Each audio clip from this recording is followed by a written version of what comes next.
Hey everyone, welcome back to my channel Smita the smile. कैसे हैं आप लोग? आई होप आप लोग बहुत ही बढ़िया होंगे और बहुत अच्छे तरीके से आपकी तैयारी चल रही होगी। आपकी तैयारी कैसी चल रही है? आपको क्या प्रॉब्लम जा रही है? मुझे ज़रूर बताइए, मेरे से शेयर करिए अपनी प्रॉब्लम। मैं शायद उसको सॉल्व करने का आपको सॉल्व करके बताने की कोशिश करूँगी। और आपकी प्रॉब्लम्स शायद मेरी प्रॉब्लम्स भी हैं अभी, तो मैं उससे रिलेटेड आपकी सॉल्यूशन लेकर आऊँगी। तो बने रहिए। आज मैं बहुत अच्छे तरीके के क्वेश्चन लेकर आई हूँ आपको, और इस तरीके के क्वेश्चन आपके एग्ज़ाम में आने वाले हैं। तो आप वीडियो को बिल्कुल भी स्किप मत करिए, वीडियो को आगे बढ़ाइए और देखिए। आज के सेशन को एंजॉय करिए। इस तरीके के क्वेश्चन आपके एग्ज़ाम में ज़रूर आएंगे। तो आप बने रहिए मेरे चैनल पर। चैनल पर नए हैं तो चैनल को सब्सक्राइब कर लीजिए, अपने फ्रेंड के साथ फटाफट वीडियो शेयर कर दीजिए, क्योंकि आज के जो क्वेश्चन हैं वो इस तरीके के क्वेश्चन हैं कि जो आपको एग्ज़ाम में फाइनल में बहुत ही हेल्प करने वाले हैं, अटैच मिल जाएंगे। आज के सेशन में कुछ बहुत ही इम्पोर्टेंट क्वेश्चंस हैं और ये क्वेश्चंस आपको एग्ज़ाम में बहुत ही मदद करने वाले हैं, बहुत ही कारगर सिद्ध होंगे। और इस तरीके के क्वेश्चंस अगर आप कर लेते हैं और आपसे बन जाते हैं तो समझिए आपकी तैयारी बहुत अच्छे तरीके से चल रही है। और कोई क्वेश्चंस अगर नहीं बनता है तो उसका डिटेल में थोड़ा सा पढ़ लेना, फिर उससे रिलेटेड सारे क्वेश्चंस आपसे बनने लगेंगे। तो आज का सेशन बहुत ही इम्पोर्टेंट है। आज का सेशन ज़रूर अटेंड करिए और अपने फ्रेंड्स के साथ भी शेयर करिए और बने रहिए। चलिए देखते हैं आज किस तरीके का क्वेश्चन है। ये क्वेश्चंस मैं बहुत जगह जगह से ढूंढ ढूंढ के मैंने कलेक्ट किए हैं, कुछ बुक्स से, कुछ यहाँ इधर उधर से, जहाँ से मुझसे जैसे भी बन पाए मैंने किए हैं। क्योंकि मैनेजमेंट एक ऐसा सब्जेक्ट है जो कि इतनी आसानी से बनने वाला नहीं है, और ये वही बता सकता है जिसने इसके बारे में कुछ पढ़ा हो। तो मेरा सब्जेक्ट मैनेजमेंट रहा है, मैंने मैनेजमेंट से ही एमकॉम किया हुआ है, तो मुझे ये चीज़ें काफ़ी अच्छे तरीके से समझ में आ जाती हैं। तो मैं आप लोगों के साथ भी शेयर कर रही हूँ। मैंने सोचा मेरे से जितना पॉसिबल हो पाएगा मैं आप लोगों की हेल्प करूँगी।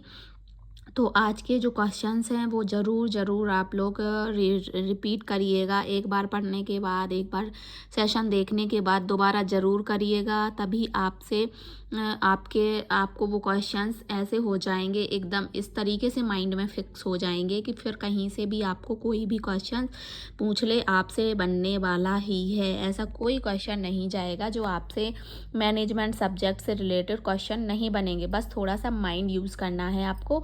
और बाकी मैनेजमेंट एक ऐसा सब्जेक्ट है जो अपन रेगुलर लाइफ में यूज करते हैं। रेगुलर जो लाइफ में यूज़ करने वाली चीज़ें हैं अधिकांशतः वही मैनेजमेंट से रिलेटेड हैं। नाम ही है मैनेजमेंट, हर चीज़ को मैनेज करना। तो लाइफ में बहुत सी चीज़ें होती हैं जिनको बहुत अच्छे तरीके से मैनेज करना आता है, वो ये सब्जेक्ट बहुत अच्छे तरीके से समझ जाता है और इसमें कोई कठिनाई नहीं है। बट समझने पर है। अगर आपको कोई अच्छा तरीके से समझाने वाला मिल जाएगा तो इससे ईजी सब्जेक्ट आपको कोई भी नहीं लगेगा। तो चलिए आज के क्वेश्चंस करते हैं और देखते हैं। आपको समझ में नहीं आएगा तो आप कमेंट करके मुझे बताइएगा, मैं उस टॉपिक से रिलेटेड डिटेल में भी वीडियो आपको ला दूंगी।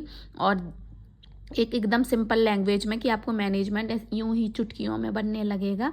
और ये सब्जेक्ट के क्वेश्चंस, एमसीक्यूज क्वेश्चंस भी बहुत कम मिल पाते हैं, बहुत ही मुश्किल से क्वेश्चंस बनाने पड़ते हैं ताकि आप लोगों को इसमें हेल्प हो सके। तो इसमें बहुत मेहनत की गई है। तो फ्रेंड्स, इसको वीडियो को शेयर ज़रूर कीजिएगा, वीडियो को लाइक कीजिएगा। चलिए क्लास को, सेशन को आगे बढ़ाते हैं। फर्स्ट क्वेश्चन है, प्रसार शिक्षा का प्रथम चरण क्या है? ध्यानाकर्षण, संतुष्टि, रुचि या इच्छा? देखिए, अब ऐसे में क्वेश्चन शायद आपको समझ में ना आया हो कि प्रसार शिक्षा का फर्स्ट स्टेप क्या है। ये पहली बात तो यही समझना कि प्रसार शिक्षा है ही क्या। तो ऐसे क्वेश्चंस देख के समझ में नहीं आता है, बट मैं आपको थोड़ा सा इसका डिटेल बताऊंगी तो आपको बहुत ही आसानी से समझ में आ जाएगा।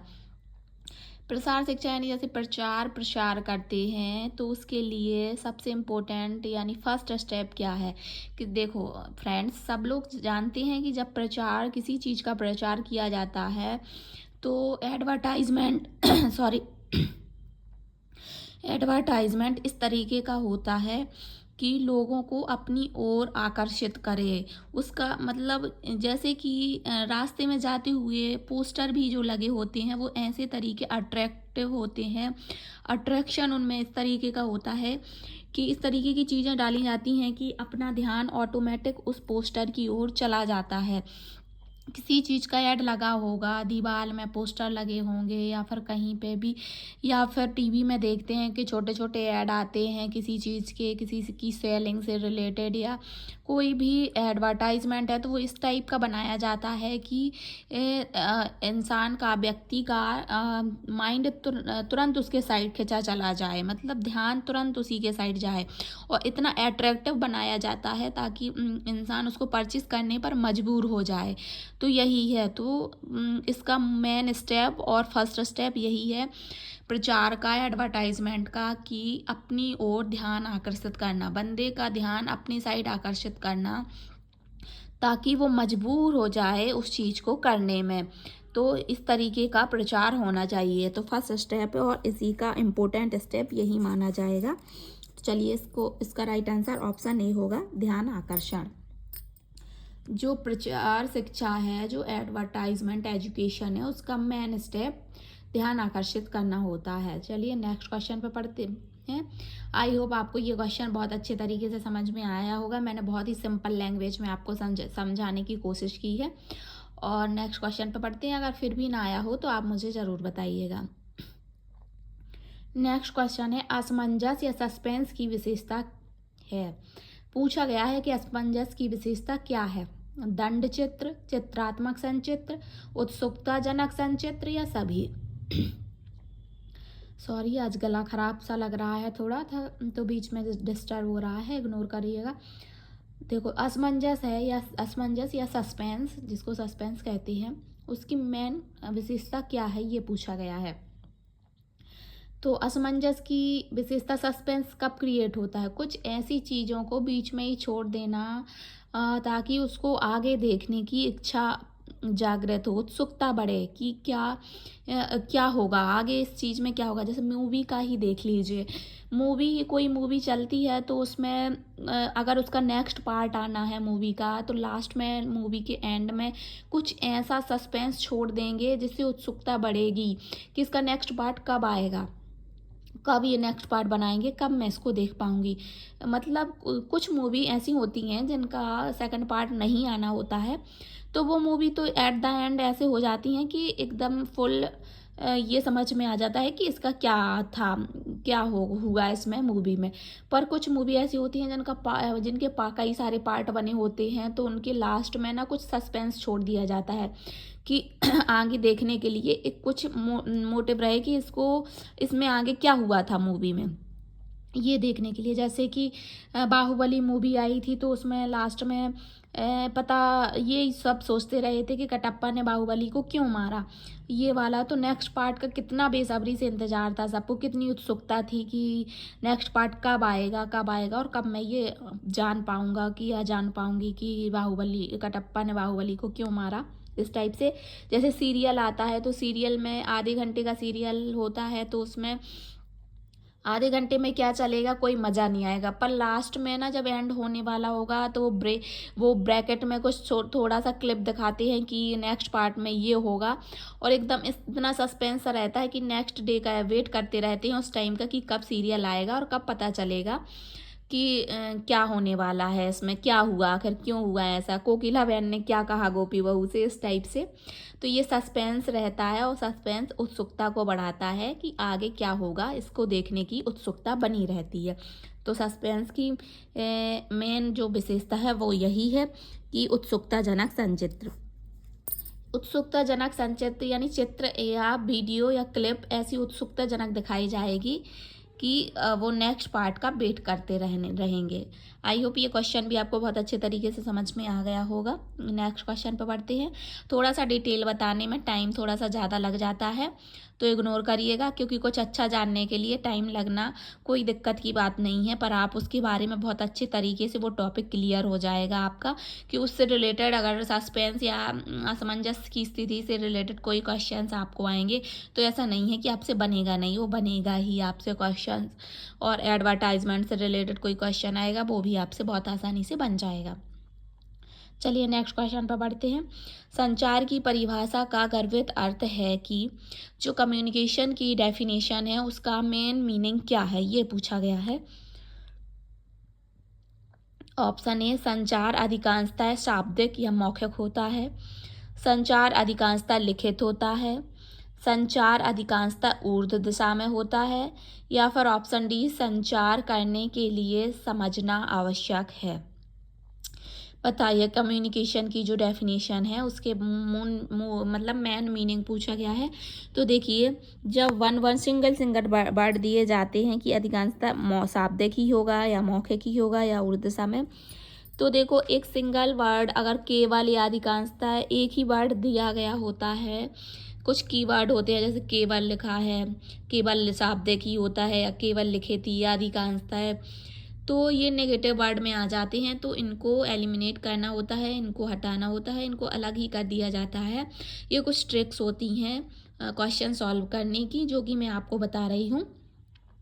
तो ये तो इनके तीनों ही ऑप्शन कट जाएंगे। संचार करने के लिए समझना आवश्यक है, ये जो ऑप्शन डी है ये राइट आंसर है कि संचार करने के लिए समझना आवश्यक है, क्योंकि कम्युनिकेशन जिस तरीके से किया जा रहा है अगर उसी वे में समझ में आएगा तभी उसका सही मीनिंग निकल के आ पाएगा। अर्थ का अनर्थ निकालने से कम्युनिकेशन सही नहीं माना जाता है।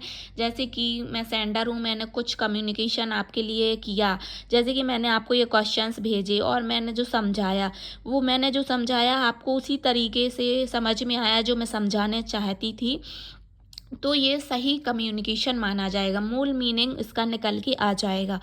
अगर मैंने समझाना कुछ चाहा और आप समझे कुछ और ही, तो ये इसका सही मीनिंग नहीं निकलेगा। तो इसका मेन मीनिंग यही है कि जो सेंडर जो अपनी बात बताना चाहता है, जो अपने मैसेज के थ्रू भेजना चाहता है, क्या रिसीवर ने उसी लैंग्वेज में वही चीज़ समझी है या कुछ अलग ही समझ गया है, इस तरीके से समझना इसका मेन मीनिंग है। अगर वही चीज़ जो भेजी गई है और जो समझाने की कोशिश की गई है वही आया, तो इसका मीनिंग क्लियर हो जाएगा, यही इसका मेन मीनिंग होता है। चलिए नेक्स्ट क्वेश्चन पर बढ़ते हैं। नेक्स्ट क्वेश्चन है, कौन सा समूह विधि या कानून द्वारा बनता है?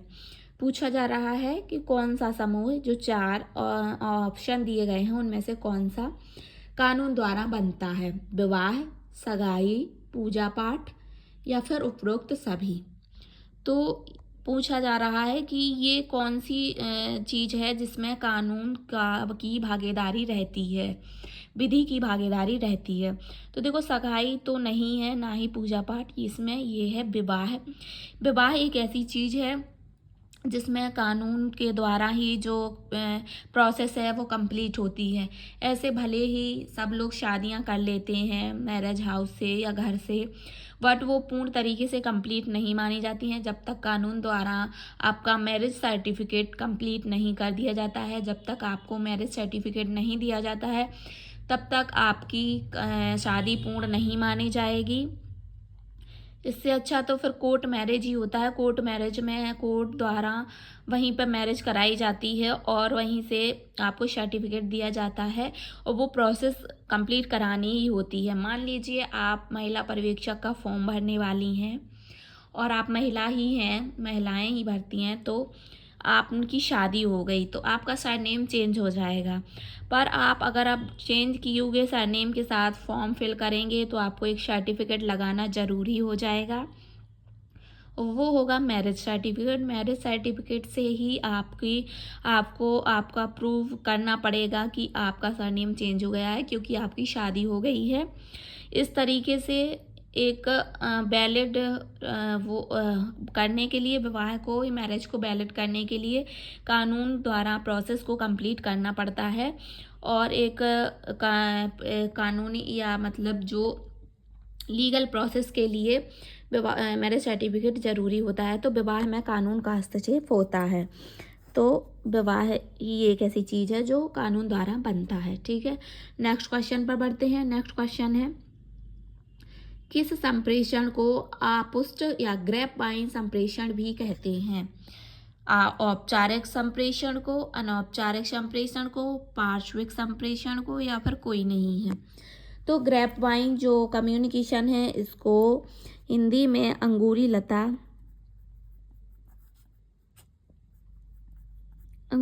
कहते हैं। ग्रेप वाइन को अंगूरी लता कहते हैं। और अंगूरी लता में इसमें जैसे अंगूर के जैसे कई शाखाएं गुच्छों के रूप में ऐसी फैली हुई होती हैं। जैसे कि कोई इन्फॉर्मेशन आई और सबको पता चल गया, सब में वो इन्फॉर्मेशन फैल गई।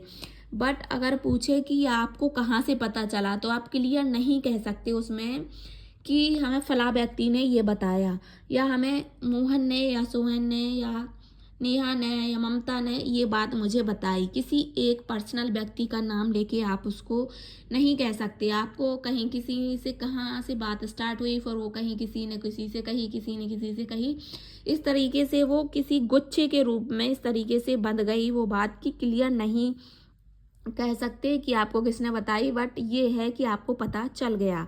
तो इसके लिए ये अंगूर की तरह गुच्छों के समान वो बात फैल जाती है सभी में और पता नहीं चलता और किसी एक का नाम नहीं ले सकते। इस तरीके का जो कम्युनिकेशन होता है, जैसे कई बार घरों में होता है कि किसी चाची ने कोई बात बताई, फिर वो बात दूसरे के घर में पहुंची, फिर वो तीसरे के घर में, ऐसे उड़ते उड़ते सबके घर में पहुंच गई। जैसे कि इसको बोला जाता है कि उड़ती हुई खबर आई है, इस तरीके से।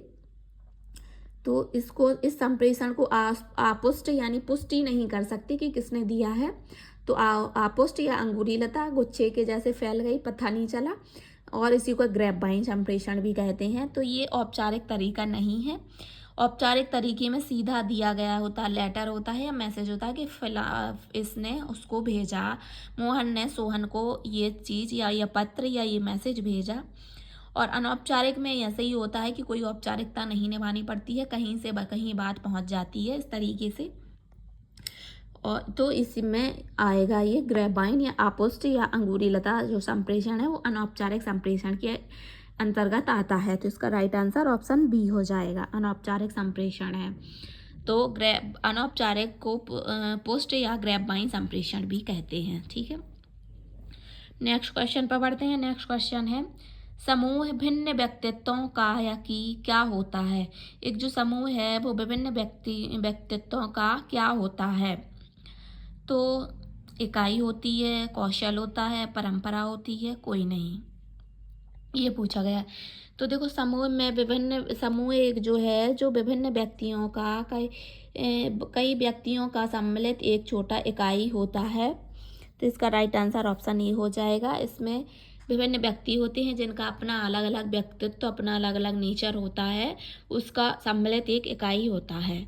ठीक है, नेक्स्ट क्वेश्चन पर बढ़ते हैं। नेक्स्ट क्वेश्चन है नेतृत्व की कौन सी शैली लोकतंत्रात्मक शैली में निहित है। लीडरशिप की कौन सी जो शैली है वो लोकतांत्रिक शैली में निहित है। नकारात्मक प्रेरणा, प्राधिकार का केंद्रीकरण, प्राधिकार का विकेंद्रीकरण, या फिर एक तरफ संचार, ये पूछा जा रहा है। तो देखो लोकतांत्रिक शैली एक ऐसी शैली होती है जो किसी एक के पास नहीं रहती है, जिसमें इसका कोई एक लीडर नहीं होता है। सबको लोगों को लोकतांत्रिक यानी लोगों को अपना डिसीजन लेने की स्वतंत्रता होती है। सभी जो लीडर होते हैं वो सभी लोग जो व्यक्ति होते हैं वो सभी लोग अपने में फ्री होते हैं अपना लीडर सेलेक्ट करने के लिए।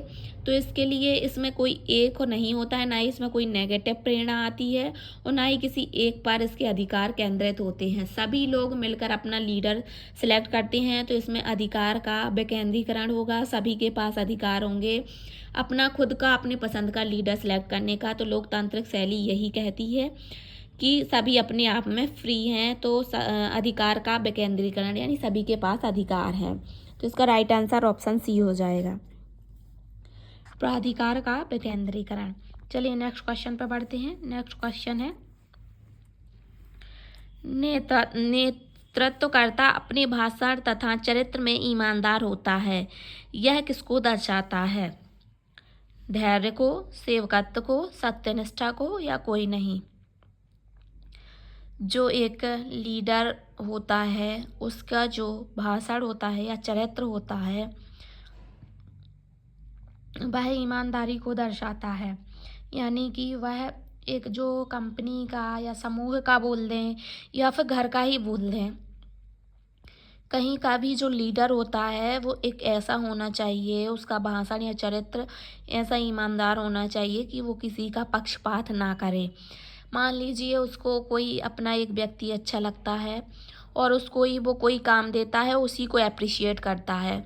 तो बाकी जो और व्यक्ति कंपनी में लगे हुए होते हैं और लीडर के नीचे जो कर्मचारी होते हैं, वो अगर अपने इस भावना को अपने को उसमें ये भावना आ जाती है कि ये तो सिर्फ उसी आदमी को सराहेगा, उसी आदमी का के व्यवहार को पसंद करेगा, तो वो उससे उसकी सत्यनिष्ठा का पता नहीं चलेगा।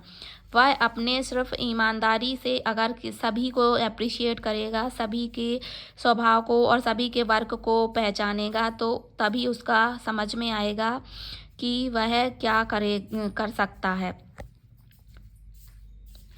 इसी तरीके से उसका भाषण एक ईमानदार व्यक्ति के अनुसार होना चाहिए। वह ये नहीं होना चाहिए कि किसी एक व्यक्ति का सपोर्ट करे और एक व्यक्ति का पक्षपात करे। ऐसे में हीनता की भावना आएगी और दूसरे कर्मचारी जो होंगे उनमें हीनता की भावना आएगी। वो कार्य करने से कतराएंगे, वो कार्य नहीं करना चाहेंगे, क्योंकि उनको लगेगा कि मुझे ये कार्य नहीं करना है, क्योंकि मैं कितना ही कर लूँ, ये व्यक्ति जो लीडर है वो तो उसी की सराहना करेगा जिसकी उसे करनी है, अपना काम करने से उसे कोई फ़र्क नहीं पड़ेगा। तो इस तरीके का नेचर नहीं होना चाहिए, इस तरीके का भाषण नहीं होना चाहिए, ईमानदार होना चाहिए। और अगर वो ईमानदार है तो उसकी सत्यनिष्ठा का को दर्शाता है। इसका राइट आंसर ऑप्शन सी होगा। ठीक है, चलिए फ्रेंड, ये क्वेश्चन आपको कैसे लगे ज़रूर बताइएगा, और अगर आपको ये क्वेश्चंस पसंद आते हैं तो आप मुझे बताइए, और मैं इसी तरीके के और क्वेश्चंस भी आपके लिए लाती रहूँगी। और इसी वीडियो में भी आपके और क्वेश्चंस हैं, तो आगे बढ़ते हैं, बिना टाइम वेस्ट करते हुए आपको और क्वेश्चंस की ओर लेके चलते हैं। तो आपको ये सेशन कैसे लगे हैं? आप सेशन अगर अच्छा लग रहा है और आपको समझ में आ रही हैं चीज़ें, तो लाइक कर दीजिए और वीडियो को शेयर कर दीजिए। चलिए आगे बढ़ते हैं। नेक्स्ट क्वेश्चन है, अपने सामर्थ्य के शीर्ष तक पहुंचने की इच्छा को क्या कहते हैं? स्वानुभूति की आवश्यकता, सुरक्षा की आवश्यकता, सम्मान की आवश्यकता या सामाजिक आवश्यकता। पूछा जा रहा है कि अपने सामर्थ्य के शीर्ष तक पहुंचने की इच्छा को क्या कहते हैं? जितनी अपनी कैपेबिलिटी है, जितना अपने खुद की कैपेबिलिटी है, उसी के अकॉर्डिंग अपने टारगेट तक पहुंचने की जो इच्छा होती है उसको क्या कहते हैं? तो जब खुद का जो टारगेट होता है वो उसको अपने सामर्थ्य के अकॉर्डिंग पाने की जो इच्छा होती है कि अपनी कैपेबिलिटी के अकॉर्डिंग ही उसको अपने टारगेट तक पहुंचना है, तो उसको कहते हैं स्वानुभूति की आवश्यकता।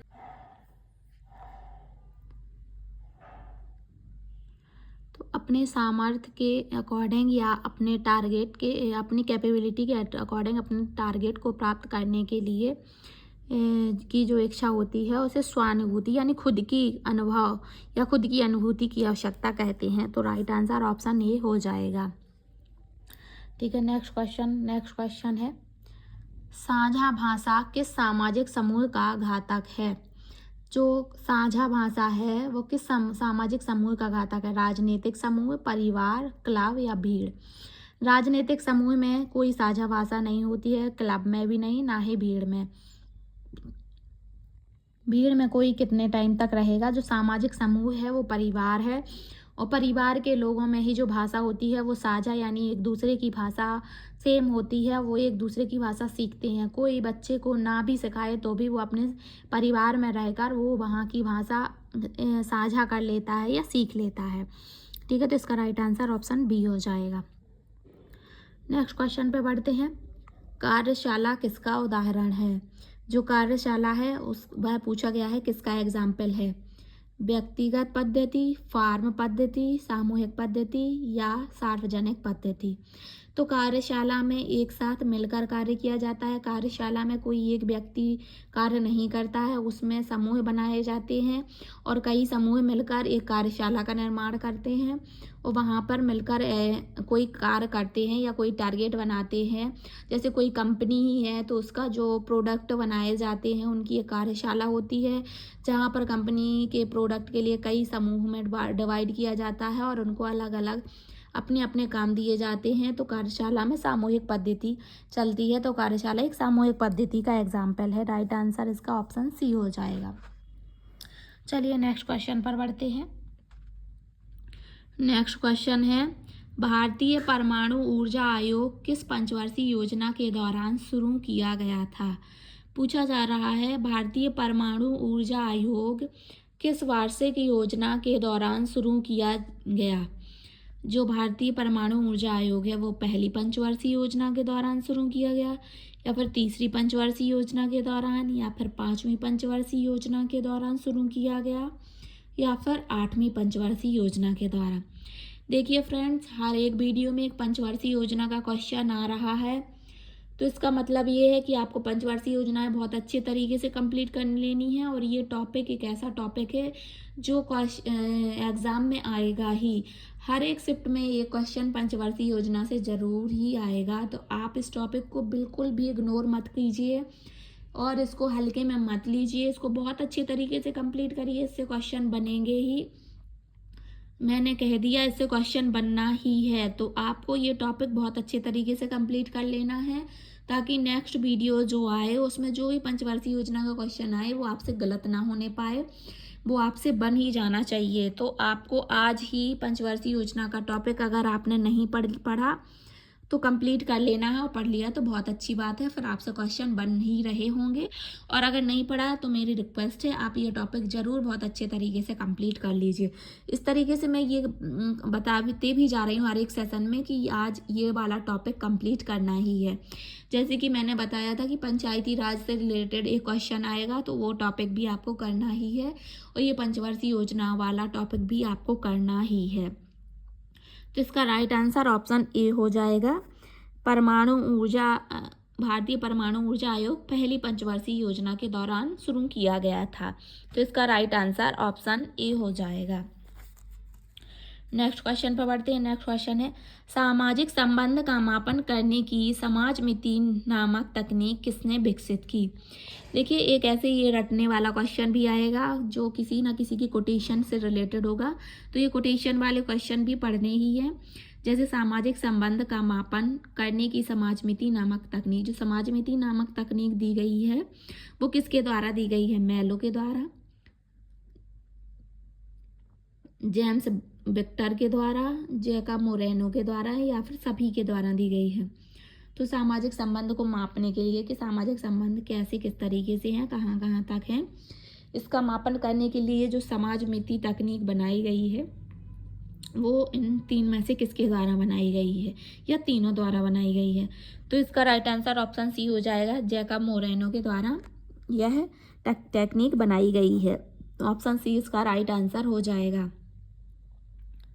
नेक्स्ट क्वेश्चन है द सोशियोलॉजिकल इमेजिनेशन नामक पुस्तक किसके द्वारा लिखी गई थी। तो इस टाइप के क्वेश्चन भी ज़रूर आएंगे। एक क्वेश्चन आएगा इस टाइप से, या तो ये बुक्स से रिलेटेड होगा, या ये कोटेशन से रिलेटेड होगा, या दोनों भी आ सकते हैं, बट एक ना एक तो ज़रूरी आएगा। तो द सोशियोलॉजिकल इमेजिनेशन जो पुस्तक है वो किसके द्वारा लिखी गई है? पार्सन्स के द्वारा, ब्रूअर के द्वारा, एलियट के द्वारा, या राइट मिल्स के द्वारा पूछा जा रहा है। तो जो राइट मिल्स हैं उनके द्वारा द सोशियोलॉजिकल इमेजिनेशन नामक बुक लिखी गई है। तो ये ऑप्शन डी इसका राइट आंसर हो जाएगा, right mills, the sociological imagination books. Next question है सामाजिक वर्ग का सबसे सामान्य संकेत क्या होता है। जो सामाजिक वर्ग होता है इसमें समाज से रिलेटेड जो सबसे सामान्य संकेत है वो पूछा गया है, जाति, व्यवसाय, शिक्षा या कौशल। तो सामाजिक वर्ग को किस संकेत से डिवाइड करते हैं, तो उसके पूछा जाता है कि आप क्या करते हैं। आज के समाज में यही सब लोग पूछते हैं कि आप क्या कर रहे हैं। अगर आप पढ़ाई कर रहे हैं तो आपसे कोई इतना वो नहीं करेगा कि आप तैयारी कर रहे हैं, बट आपकी अगर जॉब लग जाती है तो आपको बहुत अच्छे तरीके से पूछा जाएगा, उसी तरीके से आपको वर्ग में डिवाइड किया जाएगा। तो सबसे पहले आपका व्यवसाय पूछा जाता है कि आप आखिर कर क्या रहे हैं, इस टाइम पे, प्रेजेंट टाइम पर आप कर क्या रहे हैं, इसके बारे में पूछा जाएगा। तो ये आपके लिए वीडियो के जो क्वेश्चंस थे, आज के सेशन के जो क्वेश्चन थे वो आज यहीं पर कंप्लीट होते हैं। आज के क्वेश्चन आपको कैसे लगे? आई होप आपको बहुत अच्छे से तरीके से समझ में आए होंगे, और मैंने फुल समझाने की कोशिश करी है कि आपको कोई भी टॉपिक ऐसा ना रह जाए जो आपको समझ में ना आए। इस तरीके से मैंने सारे क्वेश्चंस बहुत अच्छे तरीके से समझाए हैं और बहुत अच्छे अच्छे तरीके के क्वेश्चन लेकर आई हूँ, ताकि आपको लास्ट फाइनल एग्ज़ाम में बहुत अच्छे तरीके से तैयारी आपकी हो सके और आपको कोई भी प्रॉब्लम ना आए। इसी तरीके के और भी वीडियो मैं आगे लेकर आती रहूँगी। अगर आपको ये वीडियो बहुत अच्छा लगा है तो आप इसको लाइक करिए और वीडियो को शेयर करिए अपने फ्रेंड के साथ, ताकि उनको भी हेल्प हो सके इस टॉपिक से रिलेटेड। और मैनेजमेंट सब्जेक्ट के बहुत सारे क्वेश्चंस, बहुत सारी पीडीएफ मैं आपको लेकर आऊँगी, ताकि आपको बहुत अच्छे तरीके से ये सब्जेक्ट बन जाए और 45 में से आपको कम से कम 35 या 40 तक तो क्वेश्चंस बन ही जाएँ, 40 तक तो क्वेश्चन बन ही जाएँ, या 42 क्वेश्चन कंप्लीट कर लें। कोई कोई बहुत अच्छे तरीके से पढ़ लेगा तो 45 भी नंबर आपके आ जाएंगे। तो ये कोई इतना बड़ा टिपिकल सब्जेक्ट नहीं है, बट इसको समझने की बहुत ज़्यादा ज़रूरत होती है, जो कि मैं आपको समझाने की पूरी कोशिश कर रही हूँ। वीडियो कैसे लगा आपको ज़रूर बताइए। वीडियो को लाइक करिए और चैनल पर नए हो तो सब्सक्राइब कर लीजिए, बेल आइकन ज़रूर प्रेस कर लीजिएगा, ताकि टाइम से नोटिफिकेशन आपको मिलता रहे। Thank you for watching.